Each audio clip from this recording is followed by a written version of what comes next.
If you're tired of using the same basic English phrases over and over again, look no further, because in this video, I'll share 30 advanced English vocabulary phrases that will help you reach an advanced level of English. But here's the best part. I won't just give you a list of words to memorize. I'll provide you with real-life examples that will help you understand and remember these phrases immediately. So if you're ready to improve your English and sound like a native speaker, keep watching. If you clicked on this video, it means you are probably feeling stuck in your English because you keep using the same phrases and vocabulary words over and over again. I promise you, if you watch this video until the very end, you'll expand your vocabulary and you'll learn some amazing phrases that are commonly used by native speakers. So get a pen and a notebook and let's get started. The first one is on the flip side. This phrase is used to introduce a contrasting point of view. For example, imagine you are discussing the pros and cons of working from home with a colleague. You might say, working from home allows for more flexibility and less time spent commuting. On the flip side, it can be more difficult to maintain a work-life balance and there may be distractions at home. In a nutshell, this phrase means to sum up something in a concise way. For example, if someone asks you to describe a movie you had just watched, you might say, in a nutshell, the movie is about a group of astronauts who are sent on a mission to save the Earth from a catastrophic event. In this context, in a nutshell is used to provide a brief summary of the movie's plot without going too much into details. Another example might be in a business setting when you are discussing a project. You might say, in a nutshell, our project aims to increase sales by targeting a new demographic through targeted marketing and advertising campaigns. In this context, in a nutshell is used to provide a concise summary of the project's goal and their strategy. At the end of the day, this phrase is used to refer to the final outcome of a situation. For example, imagine you are discussing a job offer with a friend and you say, the salary is good, but the commute is quite long. At the end of the day, I think I'll accept the offer because the company culture and the benefits are a good fit for me. In the grand scheme of things, this phrase refers to the bigger picture or bigger context. For example, imagine you are a student who did not do well on a single exam, but you have been consistently doing well in the course overall. You might say, I didn't do very well on the exam, but in the grand scheme of things, it's just one small part of my overall grade. In this context, in the grand scheme of things is used to provide a larger perspective on the situation. It serves to emphasize that the single exam, while disappointing, is not the most important factor in the overall course grade. Now, this is a great phrase you can use in many contexts when speaking English, and I'd love to hear your own example. So pause this video and write your example using this phrase in the comments, and of course, I'll make sure to review it and reply. As a matter of fact, this phrase is used to introduce a fact or to correct a misconception. For example, in a business context, when you are discussing a project, a team member might say, I think we can complete this project by the end of the week. And then you might respond to this by saying, as a matter of fact, we've received some new data that suggests the project will take longer than we initially thought. By and large. This phrase is used to refer to the overall situation. For example, imagine you are discussing your experience living in a particular city with a friend. You might say, by and large, I've really enjoyed living here. The people are friendly and there's always something to do. Of course, there are a few things I don't like, but overall, it's been a positive experience. In this context, by and large is used to indicate that the speaker generally enjoys living in the city while also acknowledging that there are some negative aspects to it as well. To put it another way, this phrase is used to rephrase or explain something in a different way. For example, in a business context, when explaining a complicated process to a client, you might say, our company's invoicing process can be a bit confusing, but to put it another way, we use a two-step verification process to ensure that invoices are accurate and that payments are processed quickly. In light of. This phrase means considering something in the context of a particular situation. For example, imagine you are a project manager presenting a status update to your team. You might say, in light of recent budget cuts, we will need to scale back our plans for the next phase of this project. In this context, in light of is used to introduce the fact that there have been budget cuts and to explain how that fact affects the project's plans. For the time being, this phrase refers to something that is temporary and subject to change. For example, imagine you are working on a project with a tight deadline and one of your team members is sick. You might say, for the time being, I'll take on some of their tasks to keep the project on track. We can reassign their tasks once they're feeling better. To some extent. This phrase refers to something that is partially true or accurate. For example, imagine you are discussing the impact on social media on mental health. You might say, to some extent, social media can contribute to feelings of loneliness and anxiety, but it can also provide a sense of community and support for people who might not have it otherwise. In this context, to some extent is used to acknowledge that social media can have negative effects on mental health, but that it is not the whole story. It serves to provide context and balance to the statement. In the meantime, this phrase refers to the period of time between two events or situations. For example, imagine you are waiting for a job interview that is scheduled for next week. You might say, in the meantime, I'll keep applying for other jobs to increase my chances of finding work. On one hand, on the other hand, this phrase is used to introduce two contrasting points of view. For example, imagine you are discussing the advantages and disadvantages of using public transportation. You might say, on one hand, taking the bus or train is usually cheaper and more environmentally friendly than driving a car. On the other hand, public transportation can be less convenient and more time-consuming, especially if you have to transfer between multiple modes of transit. In essence, this phrase is used to describe the essential nature or core of something.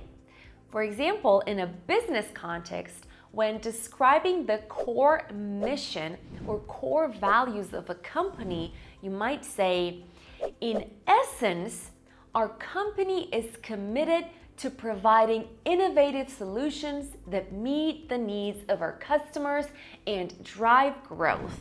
At first glance, this phrase refers to something that appears to be true initially, but upon further inspection, it may not be. For example, imagine you are looking at a painting in a museum. You might say, at first glance, the painting appears to be a simple landscape, but upon closer inspection, you can see many layers of detail and symbolism. In this context, at first glance is used to describe the initial impression of the painting, while implying that there is more to be discovered with a closer examination. To be frank, this phrase is used to introduce a statement that may be considered blunt or direct. For example, imagine you are giving feedback to an employee who has not been meeting expectations. You might say something like, "To be frank, your performance has not been meeting the standards we expect from our team members." In this context, to be frank is used to introduce a difficult statement about the employee's performance, while signaling that the speaker is being honest and direct. As luck would have it, this phrase is used to describe an unexpected or fortunate outcome. For example, imagine you are traveling to a job interview and you are running late. You might say, "As luck would have it, there was no traffic on the way to the interview and I arrived on time." In this context, "as luck would have it" is used to describe the unexpected fortune of not encountering any traffic and being able to arrive on time to the interview. To make matters worse, this phrase is used to introduce an additional problem or a negative situation. For example, imagine you are describing a situation where you were already feeling overwhelmed with work, and then your computer crashed. You might say, "To make matters worse, my computer crashed and I lost all of my progress on the project." In this context, "to make matters worse" is used to describe the added negative impact of the computer crashing, which makes the situation already difficult. To cut a long story short, this phrase means to summarize a long story or explanation. For example, imagine you are telling a story about a trip you took to another country. After providing many details and anecdotes, you might say, "To cut a long story short, I had an amazing time and met some really interesting people." All things considered. This phrase means to take all factors into account when considering a situation. For example, imagine you are discussing whether or not to accept a job offer. You might say, "All things considered, I think that this job offer is a good opportunity for me, but I still need to weigh the pros and cons carefully before making a decision." Now, in this context, "all things considered" is used to suggest that the speaker is taking into account multiple factors, such as career goals, work-life balance, salary, and benefits before making a decision about the job offer. In retrospect, this phrase refers to looking back at something in a hindsight. For example, imagine you made a decision that didn't really turn out well, but you didn't realize the consequences until later. You might say, "In retrospect, I should have taken more time to consider my options before making a decision." To be fair, this phrase is used to introduce a statement that acknowledges another perspective or point of view. For example, in a professional context, When discussing the strengths and weaknesses of different approaches, you might say, to be fair, both strategies have their merits, but we need to carefully consider which one will be most effective in this particular situation. In this context, to be fair is used to acknowledge that there are pros and cons to each approach and that a balanced evaluation is necessary to determine the best course of action. Needless to say, this phrase is used to introduce a statement that is obvious that it goes without saying. For example, imagine you are discussing a problem that is clearly urgent and requires immediate attention. You might say, needless to say, this issue needs to be resolved as soon as possible. In the long run. This phrase refers to considering the effects of something over an extended period of time. For instance, imagine you are considering starting a new business. You might say, in the long run, it will be more beneficial to invest in high-quality equipment and employees, even if it means a larger initial investment. In this context, in the long run is used to emphasize the importance of investing in quality and sustainability rather than taking shortcuts or making compromises that may have negative consequences in the future. To be precise, this phrase is used to introduce a statement that is accurate and exact. For example, imagine you're discussing a project with a colleague and you want to provide more specific details about a particular task. You might say, to be precise, we need to complete the task by the end of the day. To put it simply, this phrase is used to explain something in a straightforward and simple way. For example, imagine you are explaining a complicated scientific theory to a non-expert. You might say, listen, to put it simply, this theory suggests that all matter is made up of tiny particles called atoms, which are consistently moving and interacting with each other. In the same vein, this phrase is used to refer to something that is similar in nature or style. For example, imagine you are discussing the benefits of exercise for mental health. You might say, regular exercise has been shown to improve mood and reduce symptoms of anxiety and stress. In the same vein, getting enough sleep is also important for maintaining good mental health. In this context, in the same vein is used to introduce a related topic that supports the initial argument that exercise is beneficial for your mental health. To my knowledge, this phrase is used to indicate that the speaker is only aware of something based on their current understanding or information. For example, imagine you are discussing a news article with a friend and you probably want to provide your opinion on the topic. You might say, to my knowledge, the article is fairly accurate in its reporting, but there may be more details that are not yet known. As a rule of thumb, this phrase is used to describe a general guideline or principle that can be applied in most situations. For example, imagine a financial advisor giving advice to a client about how to invest their money. The advisor might say, as a rule of thumb, it is recommended that you have a diverse portfolio that includes a mix of stocks, bonds, and other investments. To take something with a grain of salt. This idiomatic phrase is used when someone is skeptical about some information they have heard or being told.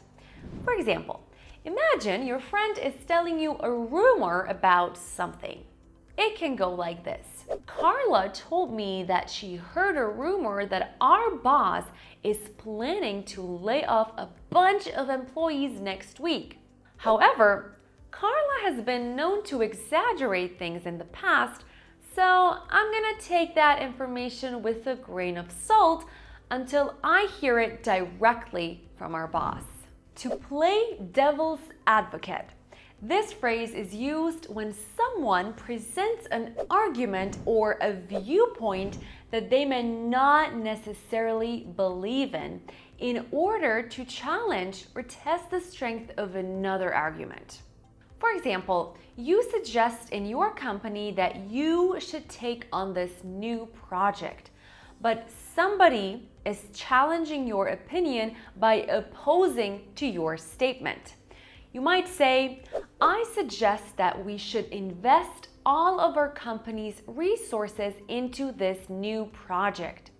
But Jane played devil's advocate and argued that we should wait and see how it performs before committing all of our resources. In this example, Jane is playing devil's advocate by taking a position that is opposite to your suggestion.